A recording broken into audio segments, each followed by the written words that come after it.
उपमुख्यमंत्री प्रभाती परिड़ा बालेश्वर जिला गस्तर विभिन्न कार्यक्रम।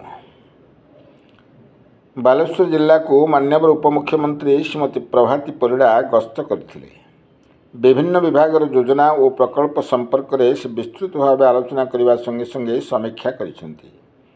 सुभद्रा शक्ति जिला समाज कल्याण अधिकारी और जिला शिशु सुरक्षा अधिकारी विभाग संपर्कित कार्य समीक्षा करा जायछि। अंगनवाड़ी केन्द्र गुड़िकर निर्माण समाप्ति उपरे विशेष भाव जोर दिया जायछि। परे जिलार पर्यटन विभाग समीक्षा करी बालेश्वर को एक प्रमुख पर्यटन स्थली भाव में उन्नत करने से आग्रह प्रकाश करिसेंती। भूषंडेश्वर मंदिर इंचुड़ी और अन्य देवस्थली सह डगरा कसाफल और चांदीपुर आदि समुद्र तट उन्नयन प्रकल्प संपर्क में से नूतन धारणा देइछंती और समयोपयोगी भाव में प्रकल्प संपन्न करने विभाग मध्य समन्वय आवश्यकता उपरे गुरुत्वारोप करथिले। जशोदा योजना अधीन उपमुख्यमंत्री महोदय द्वारा बालेश्वर जिलार निम्नलिखित 5 योग्य शिशु को डेमो चेक बंटन करा जायछि।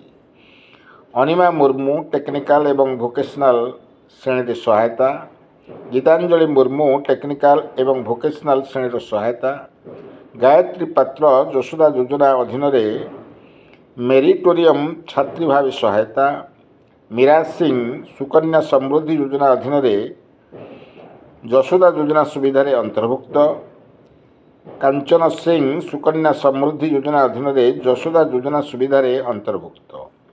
समीक्षा सभारे महोदया ब्लॉक स्तर नियमित दृश्यांतर एवं योजना गुड़िकर कार्यानुष्ठान और निरीक्षण उपरे गुरुत्वारोप करथिले।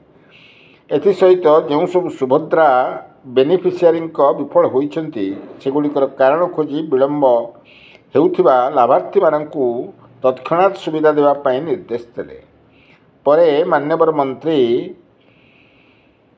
नोसी केन्द्र को तदारख करी वरिष्ठ नागरिक तीर्थयात्रा योजना करा जायथिबा प्रस्तुति और व्यवस्था अनुधान कले। से स्वयं स्थल में जाई वरिष्ठ नागरिकों दिया जायथिबा सुविधा गुड़ी को जांच करी जिला प्रशासकों प्रयास को प्रशंसा करिसेंती। बालेश्वर विजय।